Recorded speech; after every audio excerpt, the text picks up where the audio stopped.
तत्वानुसंधान ग्रंथामध्ये पान नंबर 178 पेजवर खालून 7वी ओळ बरोबर. अब तिसरी उपमिति प्रमा का निरूपण करे है. सापडलं. आता 3 नंबरची जी प्रमा आहे उपमिति प्रमा तिचं निरूपण करतात. थोडंसं सिंहावलोकन. पूर्वी सांगितलं होतं वृत्ती. त्या वृत्तीचे 2 भेद केले होते. कोण कोण? प्रमावृत्ती, अप्रमावृत्ती. त्यामध्ये प्रथम जी प्रमा आहे तिचे पुन्हा किती भेद?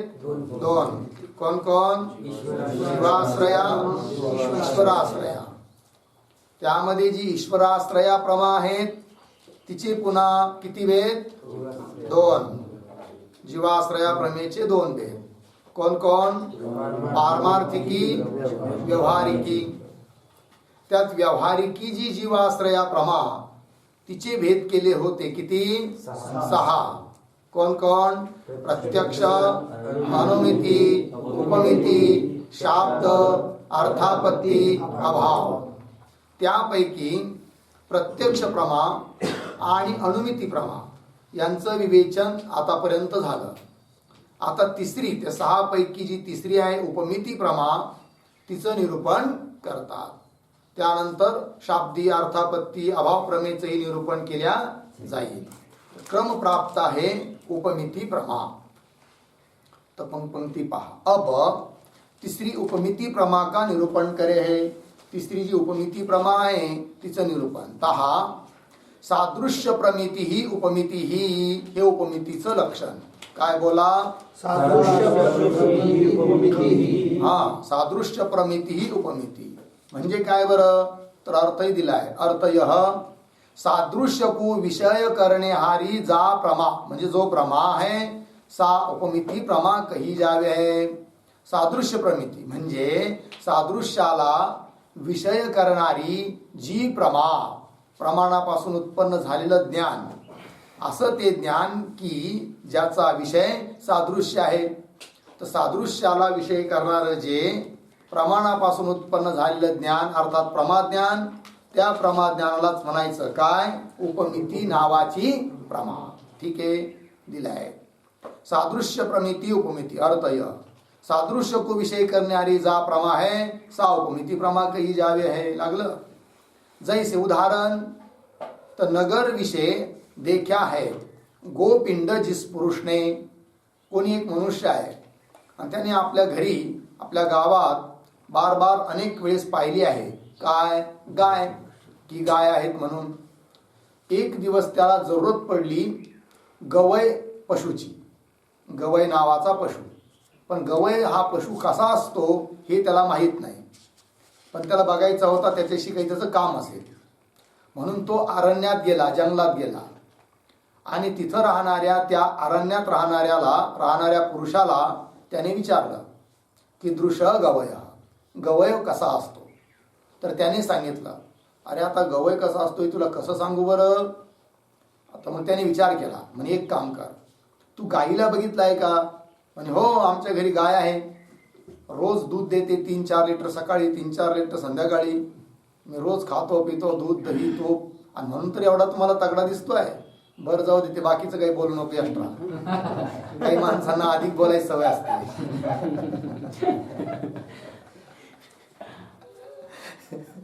काही माणसं इतकं कमी बोलतात की जेवढं आवश्यक आहे तेवढंही बोलत नाही. काही असे असतात, त्यांचा एक एक शब्द विकत घेतल्यासारखा असतो. आणि काही माणसे होलसेल असतात. तुमच्याकडून त्यांना अपेक्षा असते ऐकण्याची काय 10%, हे बोलतात 100%. खूप इकड तिकड सांगून टाकतात. ठीक आहे ना. तर तो बिचारा माणूस म्हणाला, हे बाकीचं काही बोलू नको, तुला गाय पाहिली की नाही एवढं सांग. म्हणजे हो पाहिली आहे. मग गायी सारखा तुला जो पशु दिसेल या जंगलात त्याला तू समज काय? गवय. कळलं? गो सदृश गवय.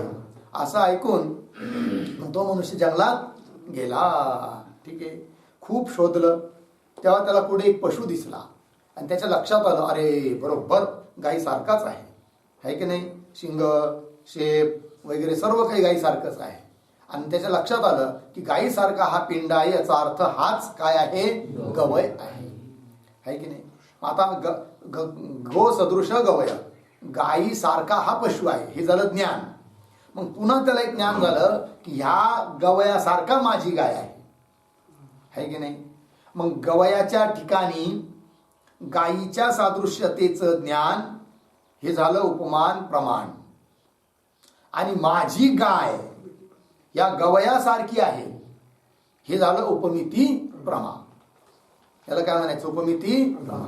या गवयासारखी माझी गाय आहे हे ज्ञान, याला म्हणायचं काय, उपमिती प्रमा. लागला अर्थ. चला आता उदाहरण दिलं इथं. जैसे नगर विषय देखा है गोपिंड, गायीचं शरीर जिस पुरुष ने, तथा गवय पशु के जानने की इच्छा जिस पुरुष को है की नाही है, तथा त्याचप्रमाणे गवय पशुला जाणण्याची इच्छा, जाणणे की है इच्छा जिस पुरुष को मध्ये आलं आहे की नाही. वाक्य रचना पहा कशी आहे.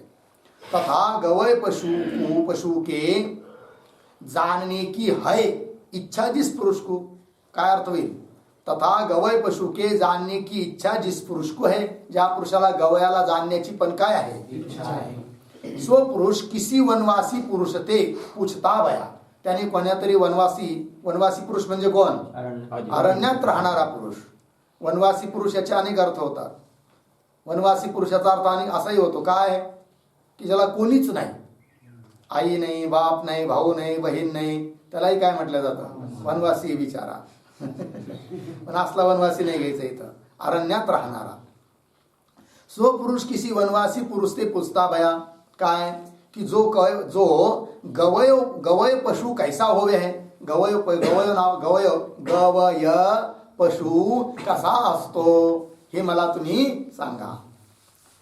आगे ते सो वनवासी पुरुष ता नगरवासी पुरुष के प्रति गौ के सदृश गवय होवे हैं, या प्रकार का वचन कहता भया. बरोबर. मग तो वनात राहणारा जो पुरुष आहे त्याने त्या विचारणाऱ्या नगरात राहणाऱ्या पुरुषाला सांगितलं काय, गौ के सदृश गवय होवे है, गायीच्या सारखा जो पशु त्यालाच गवय असं म्हणतात. या प्रकार का वचन कहता भया. ता वचन को श्रवण करके, ते वचन ऐकून सो नगरवासी पुरुष कोई काल विषय वन को जाता भया. थोड्या देरातच तो काय केला, थोड्या वेळाने तो वनात गेला. खूप इकडे तिकडे बघू लागला. कुणाला, गवयाला. कोई काल विषय वन को जाता भया. ता वन विषय, त्या वनामध्ये ता गवय पिंडकू देखिके, आणि त्याला योगायोग ते गवय पिंड अर्थात गवय पशु त्याला दिसला. ठीक आहे. ता गवय पिंडकू देखिके यह गवय गौ के सदृश है, हा पशु गायीच्या सारखा आहे. या प्रकार का ज्ञान ता पुरुष को होवे, असं ज्ञान त्या पुरुषाला झालं. तिसते अनंतर, त्याच्यानंतर इस गवय के सदृश हमारी गौ है असं ज्ञान झालं. अगोदर ज्ञान कोणतं, की यह पशु गायी सारखा आहे. गौ प्रतियोगिक, गवय अनुयोगिक ज्ञान. पहिलं ज्ञान की हा पशु ज्याच्या ठिकाणी ज्ञान होतं तो अनुयोगी, ज्याच्या सादृश्य ज्ञान होतं तो प्रतियोगी. तर पहिलं जे ज्ञान गवयाच्या ठिकाणी गायीच्या सादृश्यतेचं ज्ञान, त्याला एका भाषेत काय बोलणार, गौ प्रतियोगिक गवय अनुयोगिक ज्ञान. हे झालं काय, उपमान. मग त्याच्यानंतर त्याला पुन्हा ज्ञान झालं की माझी गौ ह्या गवयासारखी आहे. आता गायीच्या ठिकाणी गवयाचं ज्ञान, ह्या ज्ञानाला काय बोलणार, गवय प्रतियोगिक गौ अनुयोगिक ज्ञान. ही झाली उपमिती प्रमा. आलं. पंक्ती पहा. तिसऱ्यानंतर इस गवय के सदृश हमारी गौ है, या प्रकार का ज्ञान तीस पुरुष को होवे.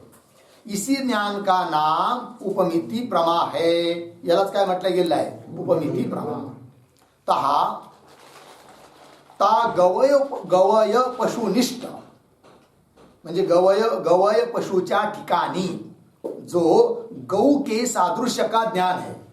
म्हणजे कसं बरं, गायीच्या सादृश्यतेचं ज्ञान गवयाच्या ठिकाणी, म्हणजे त्याला काय म्हणणार? गौ प्रतियोगिक गवय अनुयोगिक ज्ञान. सो तो ता उपमिती प्रमा का करण होणे ते. त्या उपमिती प्रमेचे हे ज्ञान काय? पहिलं ज्ञान करण आहे, अर्थात उपमान प्रमाण आहे. ता उपमिति प्रमा का करण होने ते उपमान प्रमाण है. और अपनी गौनिष्ठ, आपल्या घरच्या गायीच्या ठिकाणी गवयाच्या सादृश्यतेचं ज्ञान ही होईल उपमिति प्रमा. और अपनी गौनिष्ठ जो ता गवय के सादृश्य का ज्ञान है, सो ज्ञान ता उपमान प्रमाण का फल रूप उपमिति प्रमा है. उपमान प्रमाणाचं फल स्वरूप उपमिती प्रमा. उपमिती प्रमा म्हणजे कोणती? गौ अनुयोगिक गवय प्रतियोगिक ज्ञान. गायीच्या ठिकाणी गवयाच्या सादृश्यतेचं ज्ञान ही झाली काय? उपमिती प्रमा. बरोबर. य लौकिक उदाहरण ता उपमिती का कह्या. हे जे उपमितीचं उदाहरण दिलं हे लौकिक उदाहरण आहे. आता अब ता उपमिती का वैदिक उदाहरण काय आहे. आता उपमिती प्रमेयचं वैदिक उदाहरण सांगत आहेत ग्रंथकार. आकाश का असंगपणा तथा व्यापकपणा निश्चय कर्या है जिस पुरुष ने. ठीक आहे ना. कोणी एखादा मनुष्य आहे, त्याने अभ्यास केला पाची भूतांचा, आकाश, वायू, अग्नी, जल, पृथ्वी. त्यातून त्याच्या लक्षात आलं की आकाश हे तत्व कसं आहे. तर काय लक्षात आलं? आकाश असंग आहे, त्याला कुणाचाच संग लागत नाही. कळलं की नाही? आकाशाला पुन्हा कसं आहे? ते व्यापक आहे. हे दोन धर्म त्याला दिसून आले. कुणाच्या ठिकाणी? आकाशाच्या ठिकाणी. आकाश व्यापक आहे म्हणजे सर्वत्र विद्यमान आहे, ओतप्रोत भरलेला आहे.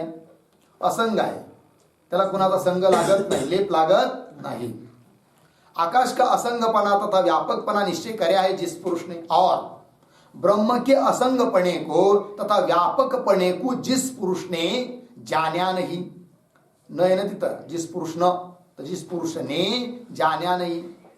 ऐसा अधिकारी पुरुष, त्याला जाणून घ्यायचं आहे ब्रह्म सुद्धा कसं आहे म्हणून, पण त्याला माहित नाही अजून की ब्रह्म सुद्धा आकाशाप्रमाणे असंग असून व्यापक आहे, हे त्याला माहिती नाही आहे बिचाऱ्याला. और ब्रह्म के असंगपणे को तथा व्यापकपणे को जिस पुरुष ने जान्या नहीं, ऐसा अधिकारी पुरुष है की नाही. ब्रह्मवेत्ता गुरु से पूछे है. तो जातो बिचारा ब्रह्मवेत्या पुरुषाकडे जातो. कशाकरिता? विचारण्याकरिता की ब्रह्म कसं आहे. कळलं की नाही? आणि तू जाऊन काय म्हणतो मग त्या ब्रह्मवेत्या पुरुषाला? वाक्य, हे भगवान ब्रह्म का क्या स्वरूप है. हे गुरुदेव, हे भगवान ब्रह्म का स्वरूप क्या आहे, ब्रह्म कसं आहे ते मला तुम्ही कृपा करून सांगा असं. हे भगवान ब्रह्म का क्या स्वरूप आहे. तिसऱ्यानंतर असा शिष्याने प्रश्न केल्यानंतर गुरुही त्याला उत्तर देतात. मग काय की तिसऱ्यानंतर सो गुरु ता शिष्य के प्रती, ते गुरुदेव गुरु महाराज त्या शिष्याकरिता सांगतात. शिष्य के प्रती काय सांगतात? आकाश की न्यायी सो ब्रह्म असंग है तथा व्यापक है. इस प्रकार का उत्तर काय असं गुरुने उत्तर दिलं. अरे म्हणे बाबा, आकाश कसं आहे तुला माहिती आहे का? म्हणे हो, मी खूप अभ्यास केलाय त्या आकाशाचा. आकाश कसं आहे? असंग आहे. पुन्हा आकाश कसं आहे? व्यापक आहे. त्याच्या व्यापकतेची आहे की नाही मर्यादा कुणाला शोधता आली का? नाही. इतकं आहे म्हणून, इतकं किलोमीटर आहे त्याच्या पुढे नाही आकाश, असं काही सांगता आलं नाही. आतापर्यंत भरपूर लोकांनी प्रयत्न केला. मोठमोठी यान घेऊन गेली अंतरिक्षात, आकाशामध्ये शोधण्याकरिता, पण त्यांना काही सापडलं नाही. कळलं की नाही? आहे की नाही? पृथ्वीच्या पोटात शोधण्याचा प्रयत्न केला, 27 किलोमीटर पर्यंत बोगदा केला, पण त्यांनाही काही सापडलं नाही आहे. काय सापडणार? कळलं की नाही? चला, मग त्यांनी सांगितलं आकाश मला माहिती आहे. मग आकाश कसं आहे सांग बरं. तर तो म्हणजे आकाश असंग आहे आणि व्यापक आहे. बस, काम झालं. आकाश जसं असंग आणि व्यापक आहे ना, त्याचप्रमाणे ज्या ब्रह्माच्या बाबतीत तू जाणून घ्यायची इच्छा करतो ते ब्रह्म सुद्धा तसंच आहे. कसं? आकाशाप्रमाणे असंग आणि व्यापक. आकाश की न्यायी सो ब्रह्म असंग है तथा व्यापक है. इस प्रकार का उत्तर काय आहे? तिसऱ्यानंतर ते ऐकल्यानंतर सो शिष्य, एकांत देश में विचार करिके, त्याने ते ऐकलं आकाशासारखं असंग आणि व्यापक आहे ब्रह्म, ते ब्रह्मच मी आहे, आत्मा आहे, माझं स्वरूप आहे, असं ऐकलं गुरुकडून. आणि तो विचारा गेला मग कुठं, एकांतामध्ये, आणि विचार करू लागला याच्यावर की असंग कसं आहे, व्यापक कसं आहे ब्रह्म वगैरे. तिसऱ्यानंतर सो शिष्य एकांत देश में विचार करिके आपणे ब्रह्मरूप आत्माविषयी, आपल्या ब्रह्मरूप आत्म्याच्या ठिकाणी असंग व्यापकता रूप करिके आकाश के सादृश्य को अनुभव करे है. आकाशाच्या सादृश्यतेचा अनुभव त्याने आपल्या स्वतःच्या ठिकाणी म्हणजे ब्रह्मस्वरूपाच्या ठिकाणी त्याने केला की ब्रह्म सुद्धा कसा आहे, असंग आहे आणि व्यापक आहे. आकाश के सादृश्य को अनुभव करे अर्थात आकाश की न्यायी असंग तथा व्यापक ब्रह्म मैं हूं. आकाशाप्रमाणे असंग आणि व्यापक असणारं जे ब्रह्म ते काय आहे, मीच आहे, मैं हूं. या प्रकार का अनुभव ता अधिकारी पुरुष को होवे. त्या अधिकारी पुरुषाला अशा प्रकारचा अनुभव होतो, होवे इति. लागलं एवढं. याच्यावर शंका घेतोय पूर्व पक्षी. काय म्हणतो पहा शंका. आत्माविषय असंगता रूप तथा व्यापकता रूप आकाश का सादृश्य है. इस अर्थ विषय कौन प्रमाण है. म्हणजे तुम्ही सांगितलं हो, उपमान प्रमाणाला देऊन आत्म्याचं ज्ञान करून दिलं की ब्रह्मरूप आत्मा कसा आहे, आकाशाप्रमाणे असंग आणि व्यापक आहे. पण आत्मा म्हणजेच ब्रह्म हे असंग आहे आणि व्यापक आहे आकाशाप्रमाणे. याला प्रमाण काय. प्रमाणाशिवाय तर बोलता येत नाही. प्रमाणाविषयी प्रश्न केला. शंका. आत्माविषयी म्हणजे आत्म्याच्या ठिकाणी असंगता रूप तथा व्यापकता रूप आकाश का सादृश्य आहे, हे जे तुम्ही सांगितलं म्हणे, इस अर्थ विषय या अर्थाच्या बाबतीत कौन प्रमाण है, काय प्रमाण आहे. तर उत्तर देतात श्री आहे की नाही. समाधान.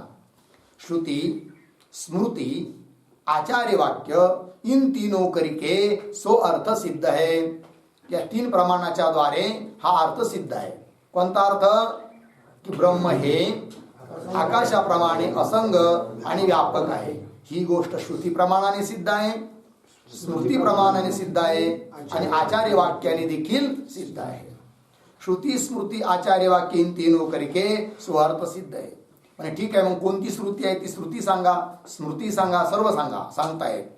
ता श्रुती आकाशवत सर्वगतश्च नित्य ही श्रुती आहे. आकाशवत म्हणजे आकाशाप्रमाणे आत्मा कसा आहे, सर्वगत म्हणजे व्यापक आहे आणि नित्य आहे आणि असंग आहे. आणखी लावून घ्यायचं. ठीक.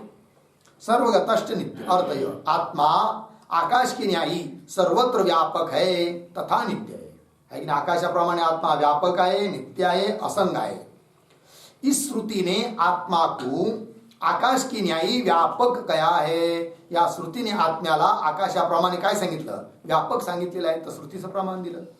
आणखीन आता स्मृतीचं प्रमाण देतात. और यथा सर्वगतम सौक्ष्म्या दाकाशम नोपलिप्यते सर्वत्रावस्थितो देहे तथात्मा नोपलिप्यते. कुठला श्लोक आहे, गीतेतला अध्याय शोधून सांगा. ठीक आहे.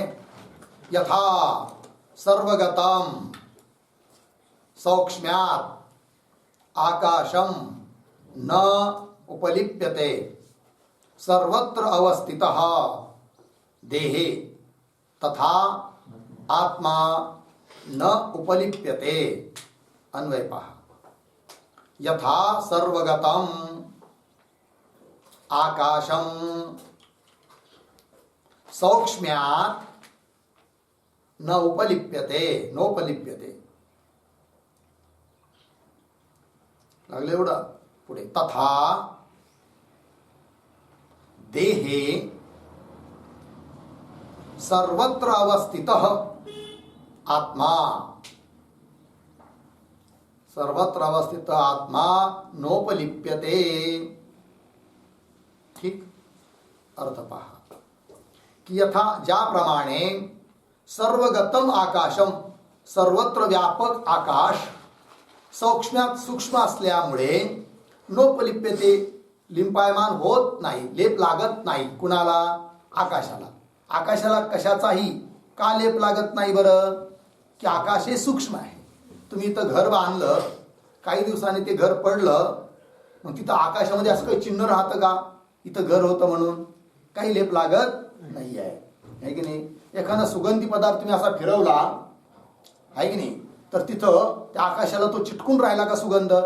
नाही, कोणताच लेप लागत नाही. कशाला? आकाशाला. ठीक आहे की नाही? सूक्ष्म असल्यामुळे. हे झालं दृष्टांत. तथा त्याप्रमाणे देहे समस्त सर्व देहांमध्ये आहे की नाही, काय सर्वत्र अवस्थित तथा देहे देहामध्ये सर्व ठिकाणी स्थित असणारा जो आत्मा, केवळ देहातच आहे असं नाही, देहातही आहे, देहाला भरून बाहेरही आहे. सर्वत्र ओतप्रोत सर्व जग एकच एक अखंड एक रस आत्मा आहे. तरी तो आत्मा नोपलिप्यते, देहादिकाने देहाच्या कर्माने किंवा कोणत्याही गोष्टीने आत्मा लिपायमान होत नाही, आत्म्याला लेप लागत नाही. कळलं की नाही? अर्थ यह, जैसे सर्वत्र स्थित हुआ भी आकाश अपने असंग स्वभाव ते, स्वतः असंग स्वभावाला आकाश असल्यामुळे कोई पदार्थ करिके लिपायमान होता नहीं, कोणत्याच पदार्थाने लिप्त होत नाही. कोण? आकाश. तैसे त्याप्रमाणे सर्व देहोविषयी स्थित, साऱ्या देहामध्ये स्थित हुआ भी, स्थित असलेला देखील य आत्मा आपने असंग स्वभाव ते, स्वतः असंग स्वभाव आहे. कोण? आत्मा. त्यामुळे कोई पदार्थ करके लिपायमान होता नाही, कोणत्याच पदार्थाने लिप्त होत नाही. कोण? आत्मा. कोण? मी. कळलं की नाही? ब्रह्मस्वरूप असणारा मी कशानेच लिप्त होत नाही, हा पक्का निश्चय झाला पाहिजे. कळलं की नाही? हा, लिपायमान होता नाही. इति इस गीता स्मृतीने, गीतेचं वचन आहे, या गीता स्मृतीने आत्मा को आकाश की न्यायी असंग कहा है. या गीता रूप स्मृतीने आत्म्याला आकाशाप्रमाणे काय म्हटलं आहे? असंग म्हटलेलं आहे. श्रुतीचं प्रमाण दिलं, स्मृतीचंही प्रमाण दिलं गीतेचं.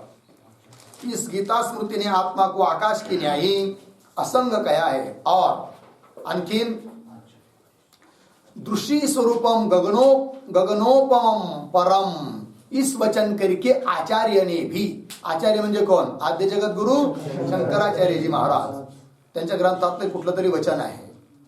तो कसा आहे आत्मा? दृश्य स्वरूपम अर्थात ज्ञान स्वरूप आहे. पुन्हा कसा आहे? गगनोपम, गगन म्हणजे आकाश, आकाशाची त्याला उपमा आहे, म्हणजे आकाशाप्रमाणे तो व्यापक आहे, असंग आहे. कोण? आत्मा. आणि परम सर्वात श्रेष्ठ आहे असा. इस वचन करके आचार्य ने भी, शंकराचार्य ने महाराज ने भी आत्मा को आकाश की न्यायी, आत्म्याला आकाशाप्रमाणे व्यापक काय आहे लागलं याते. म्हणून आत्माविषयी आकाश की सदृशता को लेके, आत्म्याच्या ठिकाणी आकाशाच्या सदृश्यतेला घेऊन ते उपमिती ज्ञान उत्पन्न होतं की माझं स्वरूप असंग आहे, व्यापक आहे. या ते आत्माविषयी आकाश की सदृशता को लेके सो उक्त उपमिती का उदाहरण संभव्य है इति. म्हणून वर दिलेलं उपमितीचं उदाहरण, वैदिक उदाहरण, ते देखील संभवतं असा अर्थ. अथवा आता हे झालं वैदिक उदाहरण. आणखीन वेदांताकरिता आहे की नाही, वेदांताच्या द्वारे प्रतिपादित जे सिद्धांत आहे, जसं जगत मिथ्या आहे इत्यादी, तर त्याकरिता सुद्धा उपमान प्रमाणाचा कसा उपयोग होतो ही गोष्ट सांगत आहे आता ग्रंथकार.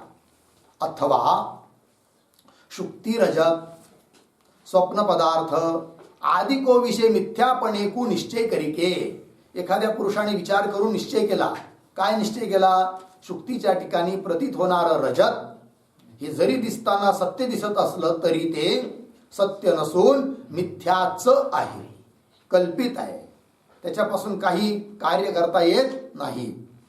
त्याचप्रमाणे स्वप्न पदार्थ स्वप्न कालात जरी सत्य वाटत असले तरी ते पदार्थ काय नाही, सत्य नाही, अपितु कसे आहे, मिथ्या आहे, असा निश्चय केला. ठीक आहे. अथवा शुक्ती रजत स्वप्न पदार्थ आदि को विषय, आदिकांच्या ठिकाणी मिथ्यापणे को निश्चय करके, हे मिथ्या आहेत असा निश्चय करून आकाशादिक प्रपंच के स्वरूप जानने की इच्छा करता हुआ यह अधिकारी पुरुष है की नाही. आकाशाचं किंवा आकाश वायू किंवा भूत भौतिक हे सर्व प्रपंच याचं नेमकं काय स्वरूप आहे असं जाणण्याची इच्छा करणारा कोणी अधिकारी पुरुष. ठीक आहे, काय करता झाला? य अधिकारी पुरुष य प्रपंच शुक्ति रजतादिकों की न्यायी मिथ्या है. या प्रकार के गुरु के वचन को श्रवण करके, गुरुच्या मुखातून ऐकलं. अगोदर त्याने जाणून घेतलं होतं काय, शुक्तीवर भासणारं रजत स्वप्न पदार्थ मिथ्या आहेत. नंतर तो गेला गुरुकडे, गुरुला शरण गेला की हो गुरुदेव, हो गुरुदेवजी महाराज, धनानंदजी महाराज, आम्हाला कृपा करून तुम्ही सांगा की काय हे जगत कसं आहे. कळलं की नाही? आणि मग त्या धनानंदजी महाराजांनी सांगितलं काय की अरे बाबा हे जगत कसं आहे, आता तुला कसं सांगू बाबा. म्हणे एक काम कर, आता हे जगत मिथ्या आहे सांगायचं आहे, पण कसं सांगायचं? तर त्यांनी विचारलं त्या शिष्याला, कुणाला? नंदाला शिष्याला विचारलं, अरे म्हणे तू शुक्तीवरचं रजत पाहिलं आहे का? म्हणे हो. कसं असतं ते? म्हणे मिथ्या असतं गुरुजी. असं वय, हा मग मला हेच पाहिजे आहे. बरं आणखीन तू स्वप्न पदार्थ जाणले आहेत का? म्हणजे हो गुरुदेव, स्वप्न पदार्थ मी रोज पाहतो, स्वप्नातले पदार्थ सुद्धा कसे आहेत? मिथ्या आहेत. बस काम झालं. मग हे बघ शिष्य, अरे ज्याप्रमाणे शुक्तीवरचं रजत मिथ्या आहे, ज्याप्रमाणे स्वप्न पदार्थ नित्य आहेत, त्याप्रमाणे दिसणारा हा भूत भौतिक प्रपंच देखील तेवढाच कसा आहे? मिथ्या आहे. लागला अर्थ? असं सांगितलं. आणि ते गुरुदेवाचं वाक्य ऐकल्यानंतर मग या पुरुषाने तसाच निश्चय केला. उपमिती प्रमाणात सुद्धा सहकारी आहे जगताविषयी मिथ्यात्व निश्चय करण्याकरिता. लागलं एवढं? पंक्ती पहा. य प्रपंच शुक्तिरस्तादिकों की न्यायी मिथ्या है. या प्रकार के गुरु के वचन को श्रवण करके, ऐकणे, गुरुचं वचन ऐकून एकांत देश में विचार करके, शिष्य एकांतात गेला आणि विचार करू लागला. आणि विचार करके, विचार करून इस प्रपंच विषय, या प्रपंचाच्या बाबतीत, प्रपंचाच्या ठिकाणी शुक्ति रस्तादिकों के मिथ्यात्व रूप सादृश्य को अनुभव करे है. शुक्ति रस्तादिक जसे मिथ्या आहे, तसा हा दिसणारा भूत भौतिक प्रपंच देखील बिलकुल तसाच मिथ्या आहे. असा काय केला त्याने? निश्चय केला विचार करून. कसं काय बरं? की ज्याप्रमाणे स्वप्न पदार्थ मिथ्या आहे का, की स्वप्नातल्या एकाही वस्तूचा उपयोग जागृतीत होत नाही, म्हणून स्वप्न पदार्थ कसे आहेत? मिथ्या. मग ह्याच नियमाने लावा की जागृतीतल्या एकाही पदार्थाचा उपयोग स्वप्नात होत नाही, आणि म्हणून स्वप्न जसं मिथ्या तसं जागृतीतले पदार्थ सुद्धा मिथ्याच आहे, असा निश्चय केला.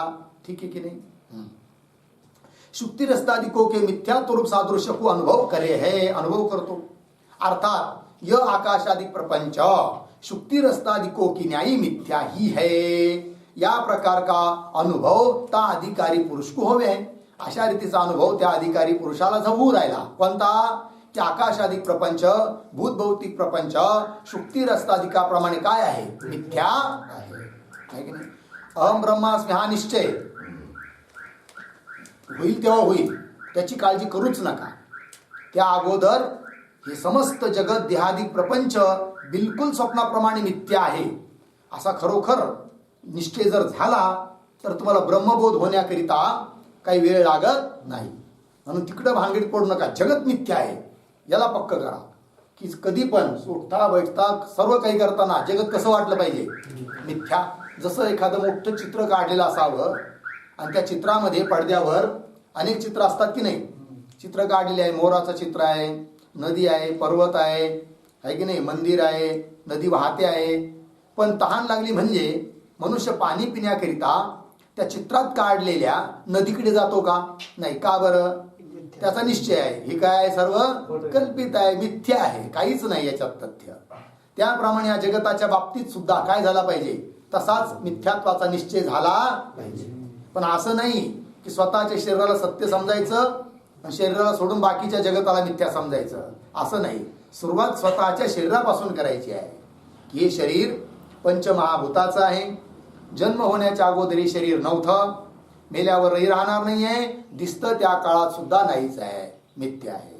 जोपर्यंत आपण शरीराला सत्य समजतो तोपर्यंतच आपण त्या शरीराकरिता लागणाऱ्या वस्तूंचा संग्रह, आणि इच्छा बाकीच्या पदार्थांची अनुकूल पदार्थाची इच्छा करत असतो, त्याकरिता प्रयत्नही करतो. नवे नवे त्याकरिता संपूर्ण आयुष्य वेचतो मनुष्य. घर बांधण्याकरिता, पुत्र होण्याकरिता, लग्न करण्याकरिता, नोकरी प्राप्त करण्याकरिता, त्याच्याकरिताच तर आयुष्य वेचू राहिला की नाही, खर्च करू राहिला आहे. पण जेव्हा खरोखर हा मिथ्यात्वाचा निश्चय होईल आणि या देहाला चालविणारा चैतन्य तत्व ते माझं वास्तविक स्वरूप आहे असा जर निश्चय झाला, मी आनंद स्वरूप आहे, आता मला जर मीच आनंद स्वरूप आहे तर आता मी कोणत्या आनंदाला प्राप्त करू, किंवा माझ्याहून अतिरिक्त दुसरा कोणी आनंद नाहीच, आता मला प्राप्तव्यच राहिलं नाही आहे. प्राप्तव्य नाही, कर्तव्य नाही, बस धन्योहम धन्योहम, परमार्थ पूर्ण झाला. परमार्थ थोडाच आहे, थोडा आहे, परंतु ते थोडा परमार्थ सिद्ध होण्याकरिता आयुष्य जातात. कळलं की नाही. परीक्षा 1च तासाची असते, MPC UPC वगैरे म्हणतात ना, ते अवघड, पण ती प्राप्त करण्याकरिता, पास होण्याकरिता ते मुलं बिचारे 5-5, 7-7, 10-10 वर्ष अभ्यास करतात. थोडंच आहे काय, 1 तासभरात पेपर लिहायचा आहे, पण तेवढ्याकरिता एवढा फार प्रयत्न. तसं प्रपंच जरी अनंत असला पण परमार्थ थोडा आहे, पण तो सिद्ध होण्याकरिता काय करावा लागतो, आयुष्य घालावे लागतात. पण का आयुष्य घालावे लागतात, खरं वर्म न कळाल्यामुळं. जर खरं वर्म कळालं तर मनुष्य भौतिक प्रपंचाकडे, जगताकडे लागणारच नाही. जर आपलं चित्त जगताकडे आकर्षित होत असेल, प्रतिष्ठेकडे, संपत्तीकडे, मानपानाकडे, महंतपणाकडे, संपत्तीकडे, पुत्र पत्नी इत्यादिकाकडे जर आकर्षित होत असेल तर समजायचं अजून खूप काही बाकी आहे. आणि जर चित्त आपलं आकर्षित होत नसेल या बाह्य वस्तूकडे, आहे की नाही, तर मग त्याच्यासारखा भाग्यवान तोच आहे, त्याच्यासारखा आनंदी तोच आहे. कारण त्याचं चित्त विक्षिप्त होणारच नाही. चित्त विक्षिप्त झालं की दुःखाची प्रतीती आहे. आणि चित्त अंतर्मुख झालं, स्थिर झालं स्वस्वरूपास ठिकाणी, तर त्या अंतर्मुख अंतकरणामध्ये, मनामध्ये आनंदाची अभिव्यक्ती होत असते. कळलं. चला मग. अर्थात यह आकाशादि प्रपंच शुक्तिरस्तादिको की न्यायी मिथ्याई है, या प्रकार का अनुभवता अधिकारी पुरुष को होवे लागलं. यह उपमिति का उदाहरण भी वेदांत सिद्धांत विषय अनुकूल है. हे जे उपमितीचं उदाहरण दिलं हे सुद्धा वेदांत सिद्धांतामध्ये काय आहे, अनुकूल आहे. इहा नैयायिक तो ता गवयनिष्ठ. आता नैयायिकांची प्रक्रिया मात्र थोडी भिन्न आहे. ते काय म्हणतात, गवयाच्या ठिकाणी गवयपणाचा निश्चय ही उपमिती आहे असं ते म्हणतात. पंक्ती पहा. यहा नैयायिक तो ता गवयनिष्ठ गो सादृश्य ज्ञान ते अनंतर. गवय पद का वाच्य है, या प्रकार के ज्ञान को ही उपमिति प्रमा माने है. त्यांच्या मतात उपमिती प्रमा कोणती बरं, तर गायीच्या सादृश्यतेचं ज्ञान गवयाच्या ठिकाणी झालं, हे झालं उपमान प्रमाण. त्यानंतर हाच पशु गवय पदाचा वाच्य आहे, वाच्य भावाचा निश्चय, हीच त्यांच्या मतामध्ये काय आहे, उपमिती प्रमा आहे नैयायिकांच्या मतामध्ये. ठीक आहे. या नैयायिक तो ता गवयनिष्ठ, गवयाच्या ठिकाणी गो सादृश्याचं ज्ञान झाल्यानंतर, ज्ञान ते अनंतर गवय पद का वाच्य आहे. गवय हा गवय पदाचा वाच्य आहे, म्हणजे हाच पशु गवय शब्दाचा अर्थ आहे असा निश्चय वाच्य आहे. या प्रकार के ज्ञान को हे उपमिति प्रमा माने, उपमिति प्रमाण मानतात. तथा उपमान को सादृश्य विशिष्ट पिंड ज्ञान. उपमानाचं स्वरूप काय म्हणून त्यांच्या मतामध्ये, तर उपमान ते त्याला म्हणतात सादृश्य विशिष्ट पिंडाचं ज्ञान. त्याच्यातही 3 प्रकार आहेत, आहे की नाही. उपमान सादृश्य विशिष्ट पिंडाचं ज्ञान, वैधर्मी विशिष्ट पिंड ज्ञान, असाधारण धर्म विशिष्ट पिंड ज्ञान, असं 3 प्रकार करतात ते उपमानाचे. सादृश्य विशिष्ट पिंड ज्ञान म्हणजे काय बरं, गायीच्या सादृश्याने विशिष्ट असा जो गवय पिंड, गौ प्रतियोगिक गवय अनुयोगिक ज्ञान, सादृश्यतेचा गवयाच्या ठिकाणी निश्चय, त्या काय की नाही सादृश्य विशिष्ट गवय पशुचं ज्ञान, गवय पिंडाचं ज्ञान, हे झालं उपमान. त्याच्यानंतर हाच पशु गवय शब्दाचा अर्थ आहे हा निश्चय, ही झाली उपमिती प्रमा. दोन्हीचा फरक कळला की नाही. काय बरं, सादृश्य विशिष्ट पिंडाचं ज्ञान, गवयाच्या शरीराचं ज्ञान, हे झालं उपमान. आणि त्याच्यानंतर हाच पशु गवय शब्दाचा अर्थ आहे हा निश्चय, ही झाली उपनिती. हे झालं उदाहरण कोणतं? सादृश्य विशिष्ट पिंड ज्ञान. दुसरं आहे वैधर्मी विशिष्ट पिंड ज्ञान. वैधर्म म्हणजे विरुद्ध धर्म, विरुद्ध धर्माने युक्त पिंडाचं ज्ञान, हे सुद्धा उपमान आहे. उदाहरण याच्याकरिता समजा एखाद्या मनुष्याला माहीत नाही पृथ्वी कशी आहे म्हणून, आहे की नाही. मग त्याला विचारलं, अरे आता तुला पृथ्वी कशी आहे म्हणून सांगू बरं. तर एक काम कर, तुला जल माहिती आहे का? म्हणे हो मला जल माहिती आहे, पाणी माहिती आहे, मी पाण्यातच राहतो 6-6 महिने इकडून तिकडे जहाज घेऊन जात असताना, त्यामुळे पाण्याचा माझा अतिशय परिचय आहे. कळलं की नाही. पण पृथ्वीच मला कळाली नाही. असं होय. मग एक काम कर, पृथ्वी तिला म्हणतात जलादी वैधर्म्यवती पृथ्वी. काय वाक्य वापरलं? जलादी वैधर्म्यवती पृथ्वी. जलाधिकांच्या ठिकाणी राहणारे जे धर्म, त्याच्याहून विरुद्ध धर्मवाली जी, तिला आम्ही म्हणतो काय? पृथ्वी. जलाच्या ठिकाणी स्नेह वगैरे गुण राहतात, गंध गुण नाही आहे. मग पृथ्वी ठिकाणी गंध गुण आहे, तर जो गुण पृथ्वीच्या ठिकाणी जलाच्या ठिकाणी नाही त्या गुणाने युक्त आहे पृथ्वी. तर विरुद्ध धर्माने युक्त झाली की नाही. याला म्हणायचं काय? वैधर्म्य विशिष्ट पिंडाचं ज्ञान. नंतर तो आला जेव्हा जहाजातून खाली उतरला, हो राव, हो जलात गंध नाहीये, गंध आहे.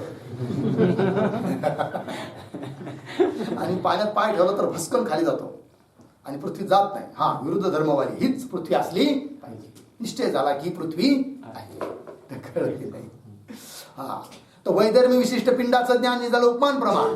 आणि ह्याच पदार्थ पृथ्वी पदाचा वाच्य आहे, हे झालं उपमिती प्रमाण झालं. तिसरं आहे असाधारण धर्म विशिष्ट पिंड ज्ञान. काय?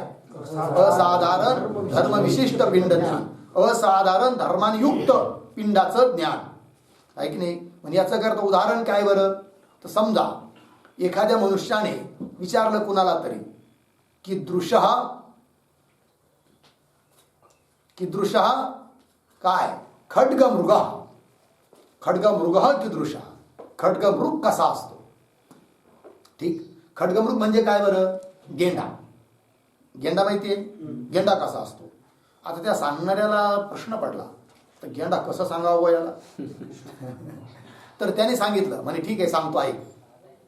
नासिका लसत एक शृंग खड्गमृग. काय उत्तर दिलं? नासिका लसत एक शृंग खड्गमृग. ज्याच्या नाकावर अत्यंत सुशोभित एक शिंग असतं, एक शिंग असतं त्याला, ते कुठं असतं? त्याच्या नाकावर. त्याला म्हणायचं काय? खड्गमृग. आता असाधारण धर्म झाला की नाही. बाकीच्या पशुच्या ठिकाणी असा धर्म नाही आहे, असाधारण धर्म आहे. म्हणून हे ज्ञान झालं कोणतं? असाधारण धर्म विशिष्ट पिंडाचं ज्ञान. हे एक उपमान आहे. कळलं? चला आप पुढे पहा. इस भेद करके 3 प्रकार का मान्य है. उपमानाचा 3 भेद मानला आहे कोणी? नैयायिकांनी. कोण कोण?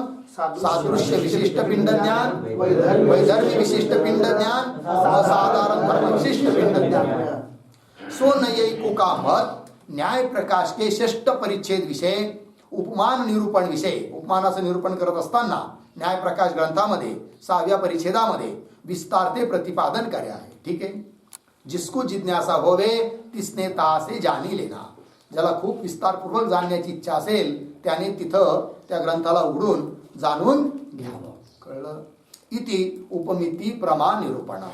अशा रीतीने या ठिकाणी उपमिती प्रमेयचं निरूपण संपलं. बरोबर.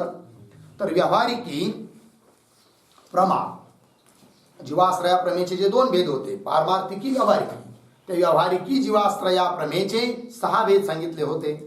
कोण कोण? प्रत्यक्ष, अनुमिती, उपमिती, शाब्द, अर्थापत्ती, अभाव. त्या 6 पैकी प्रत्यक्ष, अनुमिती, उपमिती याचं विवेचन संपलं. बरोबर. आता 4थी प्रमा आहे कोणती? शाब्द प्रमा. तिचा विचार करताय ग्रंथकार. अब 4थी शाब्दी प्रमा का निरूपण करे है. आता 4थी जी शाब्दी प्रमा आहे, शब्द प्रमाणापासून उत्पन्न होणारी शाब्दी प्रमा, तिचं निरूपण करतात. अब 4थी म्हणजे 4थी शाब्दी प्रमा का निरूपण करे है. तहा वाक्यकरणिका प्रमा शाब्दी प्रमा, अगोदर लक्षण केलं शाब्दी प्रमेयचं.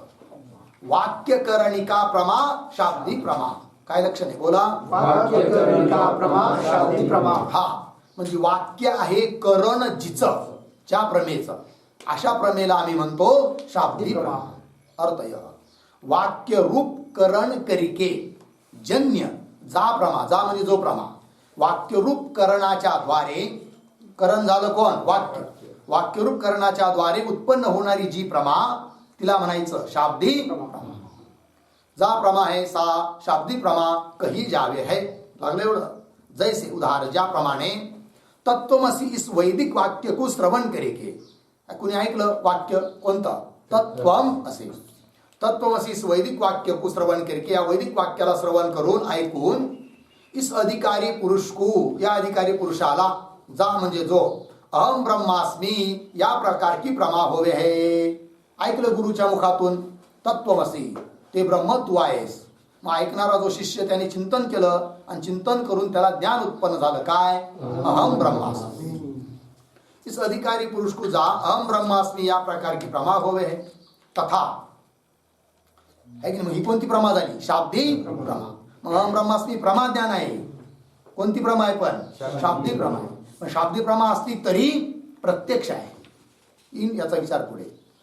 तथा घटम आनय गाम आनय, हे वाक्य आहेत वेगवेगळे. घट आन घेऊन ये, गाईला घेऊन ये इत्यादी लौकिक वाक्य को श्रवण करके. लौकिक वाक्य म्हणजे लोक व्यवहारातले वाक्य. लौकिक वाक्य को श्रवण करके इस पुरुष को घट गौ आदि को के आनयन की, घटाला आणण्याची, गाईला आणण्याची जा प्रमा होवे, जे ज्ञान उत्पन्न होतं प्रमा ज्ञान, ताका नाम, ता प्रमा का नाम शाब्दी प्रमा है इति. वाक्य ऐकल्यानंतर ऐकणाऱ्याच्या मनामध्ये जो शाब्दबोध उत्पन्न होतो तिलाच म्हटल्या जातं काय शाब्दी प्रमा. ठीक आहे. तहा जिस वाक्य करके सा शाब्दी प्रमा जन्य होवे है, ता वाक्य का लक्षण काय आहे. म्हणजे का हो, ज्या वाक्यापासून शाब्दी प्रमा उत्पन्न होते असं जे वाक्य, त्या वाक्याचं लक्षण काय आहे, कशाला म्हणतात वाक्य, तर त्या वाक्याचं लक्षण करतात ग्रंथकार. आकांक्षा योग्यता सन्निधी मत पद समुदाय वाक्यम. बोला. आकांक्षा योग्यता सन्निधी मत पद समुदाय वाक्यम. आकांक्षा योग्यता सन्निधी मत आहे की नाही. पद समूह, पद समुदाय वाक्यम, पदाच्या समुदायाला वाक्य म्हणतात. बरोबर. परंतु नुसतं एवढंच लक्षण करून चालणार नाही. नुसत्या पदाच्या समूहाला जर वाक्य म्हणत असाल तर कोणी कोणतेही पद कुठेही कसेही जोडून देईल, मग त्यालाही वाक्य म्हणावं लागेल. पण असं आहे का, नाही आहे की नाही. मग ते वाक्यामध्ये असणारे जे पद ते कसे असले पाहिजे की आकांक्षाने युक्त असले पाहिजे, योग्यतेने युक्त असले पाहिजे आणि सन्निधीने युक्त असले पाहिजे. अशा पदांच्या समूहालाच म्हटलं जातं काय वाक्य. आकांक्षा योग्यता सन्निधी मत पद समुदाय वाक्यम. अर्थय आकांक्षा योग्यता सन्निधी इन तीनों वाले जे पद है, या तिघांनी युक्त जे पद आहेत, तीन पदों के समुदाय का नाम वाक्य है. अशा त्या पदांच्या समुदायाचं नाव आहे काय वाक्य. उदाहरण जैसे तत्वमसी इत्यादी वैदिक वाक्य. ही जी वैदिक वाक्य आहे, वैदिक वाक्य म्हणजे वेदातलं वाक्य. याच्यात किती पद आहेत, 3. कोण तत् त्वम असे इत्यादी वैदिक वाक्य. तत् त्वम आदिक पदों का समुदाय रूप है, समुदाय स्वरूप आहे. तथा आणखी उदाहरण घटम आनय, ही सुद्धा वाक्य आहे, कारण इथं सुद्धा पदांचा समुदाय आहे. किती पद आहेत या वाक्यात, घटम आनय 2, घटम आनय. ठीक.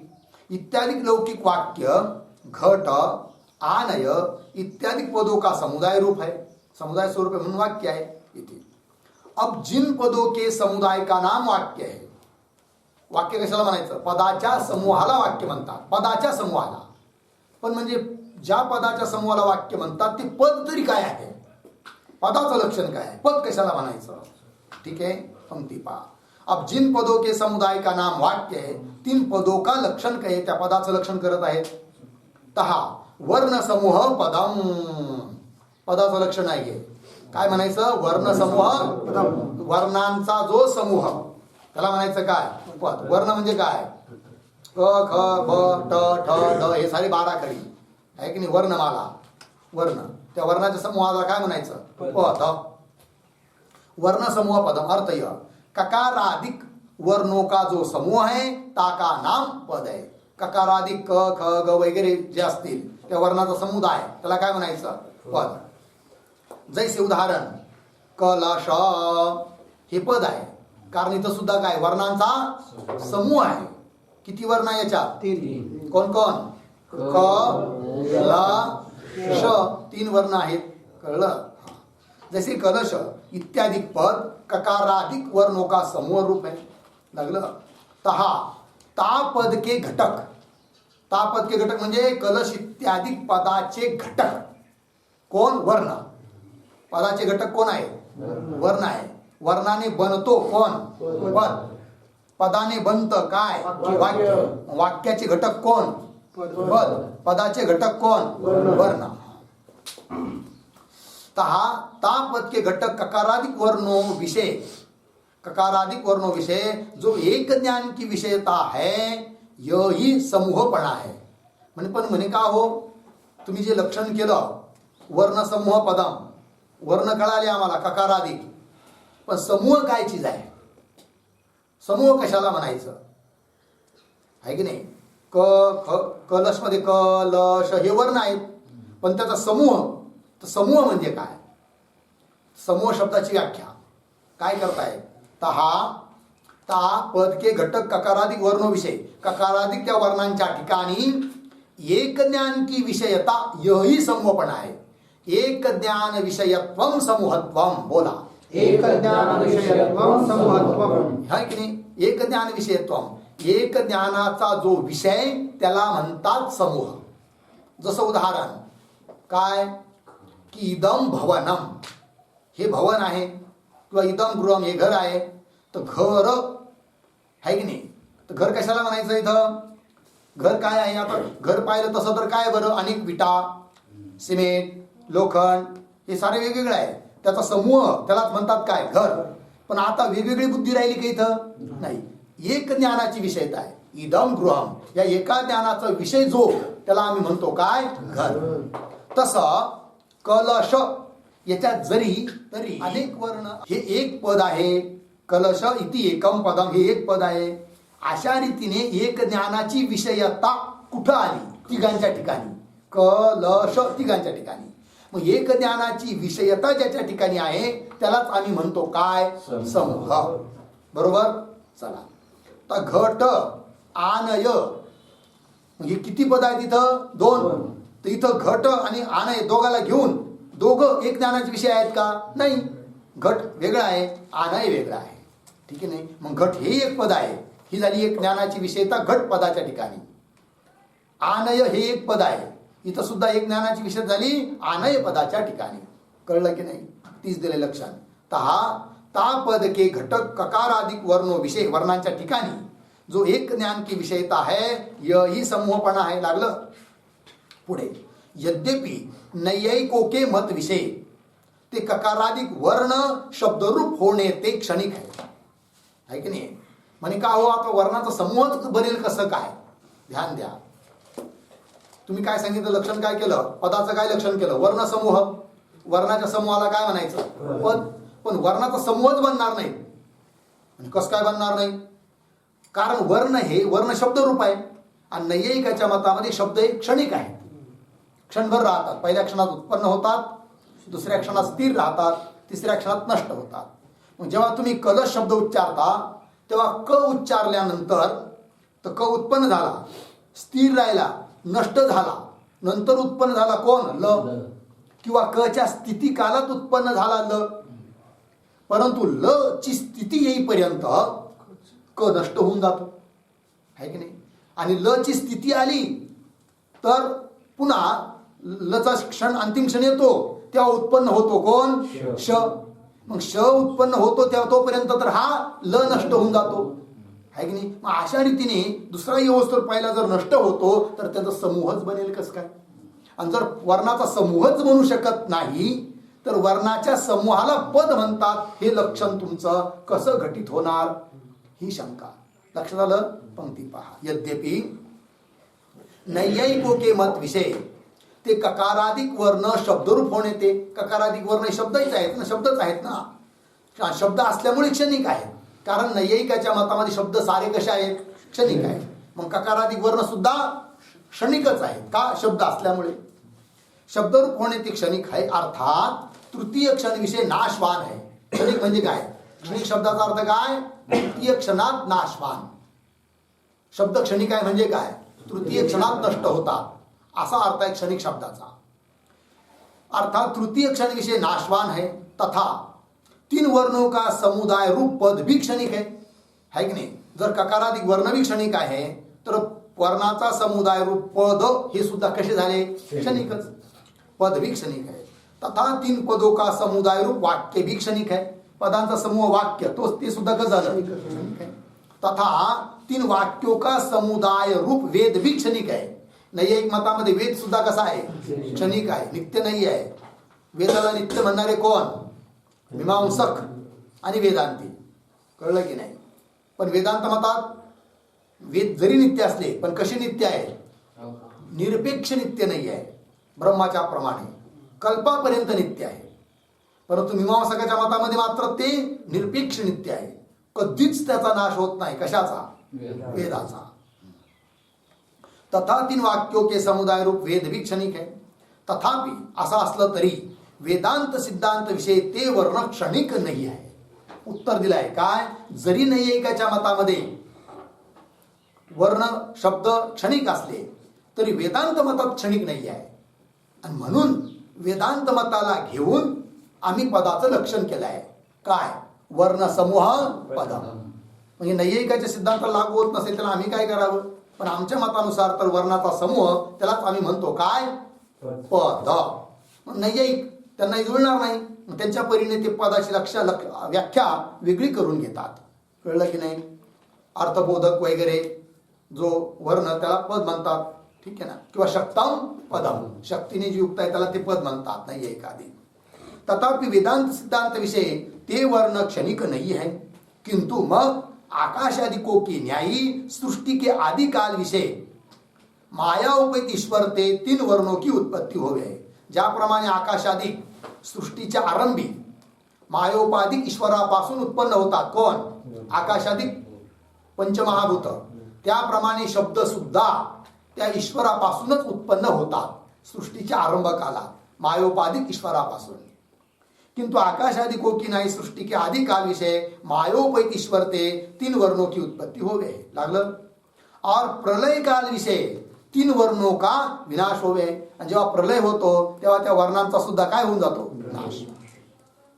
मध्य काल विषय तीन वर्णों का उत्पत्ति विनाश होता नाही. मधल्या काळात वर्णाचा उत्पत्ती नाश होत नाही. हे वर्ण कसे आहेत? प्रलय कालापर्यंत स्थिर आहे. कळलं? म्हणजे असं कसं काय बा? शंका येईल आता. मध्य काल विषय तीन वर्णों का उत्पत्ति विनाश होता नहीं या कारण ते ही अनासा आहे म्हणूनच. अर्थात प्रलयापर्यंत शब्द नित्य आहे म्हणूनच सो अयम गकार इत्यादिक प्रतिविज्ञा को भी प्रमाण रूपता होवे. म्हणजे इत्यादी जी प्रतिविज्ञा आहे त्याला सुद्धा बाद येत नाही. सो अयम गकार, तोच हा गकार आहे. नाही अरे आत काय मगापासून ग ग म्हणून राहिला? एक तासापूर्वी गच म्हणत होता ना, आताही गच म्हणून राहिला. तुला काही आहे की नाही? पुढचा शब्द बोल. सो अयम गकार, तोच हा गकार आहे. ही प्रतिविज्ञान आहे. जर ग म्हणजे वर्ण नष्ट झाला असता तर प्रतिविज्ञा झाली नसती. कारण मागचा ग तर कधीच नष्ट झाला. तोच हा कस काय मग? पण होती प्रतिविज्ञा. याचा अर्थ प्रतिविज्ञेची प्रतिविज्ञानाची सुद्धा संगती लागते. केव्हा वर्ण शब्द प्रलयापर्यंत नित्य मानलेले असल्यामुळे. स्वयं नकार इत्यादि प्रतिविज्ञा को भी प्रमाण रूपता होवे. और उत्पन्न मग म्हणे का हो? ठीक आहे, शब्द नित्य आहे तुमच्या मतात प्रलय कालापर्यंत. परंतु मग उत्पन्न गकार विनष्ट गकार ही प्रतीती याचं काय? जर शब्द नित्य आहे ती प्रतीती नाही यायला पाहिजे ना. गकार उत्पन्न झाला, गकार नष्ट झाला, कारण तुमच्या मतात नष्टच होत नाही. पंक्ती पहा. और उत्पन्न गकार विनष्ट गकार इत्यादी प्रतीती तो. ही प्रतीती कस काय हो, तर त्याचं एक उत्तर देऊ राहिले. इत्यादी प्रतीती तो तीन गकारादिक वर्णों के उच्चारण के उत्पत्ति विनाश को विषय करे. त्या गकाराचं उच्चारण उत्पन्न झालं, उच्चारण नष्ट झालं असा त्याचा अर्थ आहे. न की ग उत्पन्न झाला आणि ग नष्ट झाला, तो तर नित्य आहे. कळलं? हा. उच्चारण के उत्पत्ति विनाश को ही विषय करे. गकारादिक वर्णों के उत्पत्ति विनाश को विषय करते नाही. ग उत्पन्न होत नाही, ग नष्ट होत नाही, तो तर नित्य आहे. मग त्याचं उच्चारण उत्पन्न होतं, उच्चारण नष्ट होतं, म्हणून तो प्रयोग केला जातो. उत्पन्न गकार विनष्ट गकार इत्यादी. याच्यावरून गकारादिक वर्ण उत्पन्न होतात, नष्ट होतात असं म्हणता येत नाही. याते म्हणून वर्ण, पद, वाक्य, अर्धविराम देत चला. वर्ण, पद, वाक्य, वेद यह सर्व शब्दरूप होने ते क्षणिक है. यह नैयायिकों का मत असंगत है. म्हणून नैयायिक या सर्वांना क्षणिक मानतात, ते नैयायिकाचं म्हणणं बरोबर नाही. और मीमांसक तो तीन वर्णों को तथा वर्ण समुदाय रूप वेद को उत्पत्ति विनाश ते रहित नित्य माने हैं. आता बघा, नैयायिकाच्या विरुद्ध मत मीमांसकाचं. मीमांसक काय म्हणतात, त्या वर्णाचा समुदाय रूप पद, वाक्य, वेद हे सर्वच्या सर्व काय आहेत, नित्य आहेत. वर्ण समुदाय रूप वेद को उत्पत्ति विनाश ते रहित नित्य माने हैं. लागलं? आता सिद्धांती बोलतात, वेदांती, सो मीमांसकों का मत भी असंगत है. पण मीमांसकांनी ब्रह्माप्रमाणेच नित्य मानलं. कुणाला? वेदाला. म्हणून तेही त्यांचं म्हणणं बरोबर नाही. म्हणजे बघा, नैयायिकाचं मत बरोबर नाही, तसंच मीमांसकाचं मत देखील बरोबर नाहीये. मग बरोबर कोणतं आहे? वेदांत मत. वेदांत मत काय की मायोपहित परमात्म्यापासून सृष्टीच्या आरंभकाली हे सारे पद, वर्ण वगैरे उत्पन्न झाले, वेद वगैरे, आणि प्रलयापर्यंत, प्रलय येईपर्यंत स्थिर राहतात, अशा रूपाने नित्य आहे. हे मानणं ठीक आहे. पण नैयायिकांनी मानलं क्षणिक, तेही बरोबर नाही. आणि मीमांसकांनी मानलं काय की प्रलय झाला तरी सुद्धा वेद नष्ट होत नाही, ती ईश्वर घेऊन त्याला सांभाळ करतो म्हणजे त्या वेदाचा, आणि मग पुढच्या कल्पात पुन्हा जसे जसे प्रगट करतो, म्हणजे कधीच नष्ट होत नाही असं मानलं आहे. कोणी? मीमांसकांनी. पण ती त्यांचं म्हणणं बरोबर का? त्यांचं म्हणणं बरोबर नाही याचा विचार आता करायचा आहे, परंतु त्याचा विचार आपण उद्या करू. ओम पूर्णमदः पूर्णमिदं पूर्णात् पूर्णमुदच्यते पूर्णस्य पूर्णमादाय पूर्णमेवावशिष्यते. ओम शांति शांति शांति.